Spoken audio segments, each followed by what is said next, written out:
Hello दोस्तों, आपका स्वागत है हमारे YouTube channel unique study bye Ajay में। तो मैं आज आपके लिए पढ़ाने जा रहा हूँ मोशन ऑफ लिफ्ट यानी कि लिफ्ट की गति।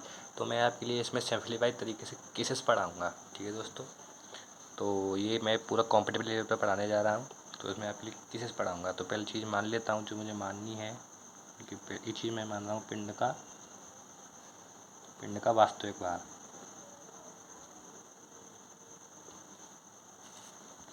मान लीजिए कोई मेरा m द्रव्यमान का पिंड था। ठीक है दोस्तों, इसमें नीचे की बल लगता है कौन सा mg, और ऊपर की ओर जो बल लगता है प्रतिक्रिया बल होता है n। ठीक है दोस्तों, इतना आपको पता है। तो मेरे जो पिंड का वास्तविक भार w होता है वो होता है mg। वास्तविक भार w बराबर हो जाएगा मेरा mg, और जो मेरा आवासीय भार है वो हो जाएगा n। आवासीय भार w डैश से व्यक्त करते हैं जैसे हम, वो हो जाएगा मेरा n। ये मेरा हो जाएगा w डैश, जो मेरा n है। ठीक है दोस्तों, तो इसमें केसेस से पढ़ाऊँगा। तो मैं इसमें पहला केस पढ़ाने जा रहा हूँ आपके लिए, केस नंबर 1। इसमें यदि पिंड स्थिर हो तो पहला केस है, यदि पिंड स्थिर हो तो, यदि पिंड स्थिर हो तो क्योंकि दोस्तों मान लीजिए मैं लिफ्ट में चढ़ा और जो मेरी लिफ्ट है वो अभी चली नहीं है, मतलब लिफ्ट अभी स्थिर है। तो उस स्थिति में क्या होता है, जो मेरा जो आवासीय भार है वो बराबर होता है किसके, वास्तविक भार के। ठीक है दोस्तों, जो वास्तविक भार जो मेरा आवासीय भार है वो वास्तविक भार के बराबर होता है। और मैं इसको कैसे लिख सकता हूँ, n क्या है मेरा w डैश, और mg क्या है मेरा w। इसको मैं ऐसे भी रिप्रेजेंट कर सकता हूँ। ठीक है दोस्तों, पहला केस तो ये हमारा फाइनल हो गया। Case number 2। दोस्तों ये जो चीज़ है वो तभी मान्य होगी जब मेरा जो u है वो प्रारंभिक वेग 0 हो जाएगा, क्योंकि लिफ्ट चली तो है नहीं है। तो जो u प्रारंभिक वेग 0 हो गया, त्वरण भी क्या हो जाएगा मेरा 0, और इस पर इस स्थिति में कोई भी बाह्य बल काम नहीं करेगा, तो ये भी क्या हो जाएगा 0। ठीक है दोस्तों, अब मेरा दूसरा जो केस है वो है, यदि लिफ्ट ऊपर की ओर या नीचे की ओर, ऊपर की ओर या नीचे की ओर नियत वेग से गति करे तो मान लीजिए मेरा कोई द्रव्यमान का पिंड हो गया, लिफ्ट में रखा हुआ। ऊपर की ओर जो लगता है वो प्रतिक्रिया बल n होता है, नीचे की ओर लगता है वो mg होता है। ठीक है दोस्तों, अब मेरे जो लिफ्ट है वो ऊपर की ओर ऊपर है या नीचे की ओर कहीं पर भी गति कर सकती है। उसमें मेरा जो v है वो क्या है, नियत यानी v क्या हो गया है, कांस्टेंट हो गया है अभी दोस्तों। इस स्थिति में वेग 0 हो गया तो जो मेरा त्वरण है वो भी 0 हो जाएगा, और इस स्थिति में इस पर कोई भी बाह्य बल काम नहीं करेगा, इसलिए बाह्य बल भी क्या हो जाएगा 0 हो जाएगा।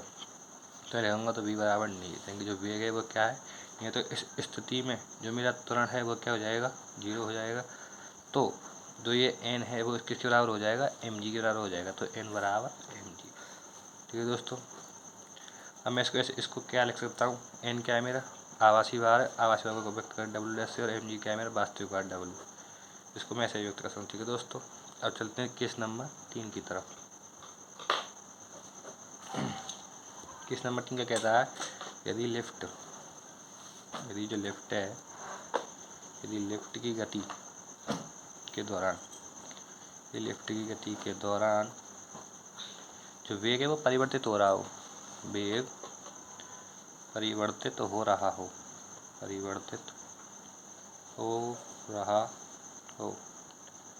वह लिफ्ट ऊपर की ओर जा रही हो। तो दोस्तों ये केस ये हो गया कि जो मेरी ये लिफ्ट है, मेरे कोई m द्रव्यमान का पिंड हो गया, ये इस पर नीचे की भार लगेगा वो mg हो जाएगा, इसकी ओर प्रतिक्रिया बल लगेगा वो हो जाएगा n। अब मेरी जो लिफ्ट है वो जो लिफ्ट का जो वेग है वो परिवर्तित हो रहा है, यानी कि जो इस स्थिति में लिफ्ट मेरी ऊपर जा रही है और लिफ्ट का जो वेग है वो परिवर्तित हो रहा है, इसलिए यहाँ पर बल तो लगेगा, यानी कि बल तो 0 के बराबर होगा नहीं। वो कौन सा लगेगा, बाह्य बल F लगेगा, जो होता है मेरा ma। ठीक है दोस्तों, तो जो इस स्थिति में मुझे जब मेरी लिफ्ट ऊपर जाएगी और वेग परिवर्तित होगा तो मुझे भारीपन महसूस होगा। उस स्थिति में मेरा जो आवासीय बल है वो प्रतिक्रिया बल से कैसा होगा, ज़्यादा होगा। तो F बराबर मेरा बाह्य बल लगेगा F। तो जो मेरा आवासीय बल n है, मैं उसमें प्रतिक्रिया बल n को घटा दूंगा, तो n माइनस mg। F क्या होता है दोस्तों, ma होता है, आपको पता है, और ये n है और ये mg। तो मुझे इस स्थिति में क्या ज्ञात करना है, मेरा आवासीय भार यानी कि n ज्ञात करना। तो n बराबर ये mg तो यहाँ पर है ही है, मैं n को एक ही नहीं देता हूँ, एम जी को इधर ले आता हूँ, M A plus M G. तो एन क्या हो जाएगा दोस्तों, मैं इसमें से एम कॉमन ले लूँगा, तो हो जाएगा ए प्लस जी। ठीक है दोस्तों, एक मेरा ये फार्मूला हो जाएगा। दूसरा मैं सर कैसे लिख सकता हूँ, या एन एन की मेरा प्रतीक जो मेरा आभासी वेरिएबल क्या होता है, डब्ल्यू डैश। डब्ल्यू डैश बराबर क्या लिख सकता हूँ मैं, डब्ल्यू प्लस एम ए। ठीक है दोस्तों, मैं इसको ऐसे भी लिख सकता हूँ। मेरा केस नंबर चलेगा 4, केस नंबर 4 करते हैं। केस नंबर 4 क्या कहता है दोस्तों, यदि जो लेफ्ट है, यदि लेफ्ट नीचे की ओर गति करे, नीचे की ओर गति करे, नीचे की ओर त्वरित गति करे, त्वरित गति करे, यानी कि ये मेरी लेफ्ट हो गई, इसमें एम दबाऊंगा, अपन लगा, इसमें नीचे का बल लगता है एम जी, उस पर जो प्रतिक्रिया बल लगता है वो लगता है एन। ठीक है दोस्तों, अब मेरा जब जो लेफ्ट है जब वो नीचे आएगी तो उस समय मेरा जो मेरा आभासी भार है वो तो हो जाएगा छोटा नीचे, इसलिए नीचे आ रहा है तो इसलिए मेरा वास्तविक भार होगा वो होगा ज़्यादा, और इसमें लगेगा मेरा बाह्य बल एफ लगेगा जो होता है एम ए। तो एफ बराबर हो जाएगा क्या, अब मैं एम जी में से 2 घटाता हूँ, जो कि मेरी लेफ्ट है वो नीचे आ रही है, इस स्थिति में मेरा जो वास्तविक भार है वो ज़्यादा है। एफ बराबर होता है एम ए, एम जी है ये और ये एन है ये। मुझे इस सिस्टम किसे ज्ञात करना है, बार एन का ही ज्ञात करना है। एन इधर को, मैं एन को इधर ले आता हूँ, एन बराबर M G minus M A. इस स्थिति में मैं इसमें से एम कॉमन निकाल लूँगा, एम हो जाएगा जी माइनस ए। ठीक है दोस्तों, एक तो ये हो गया।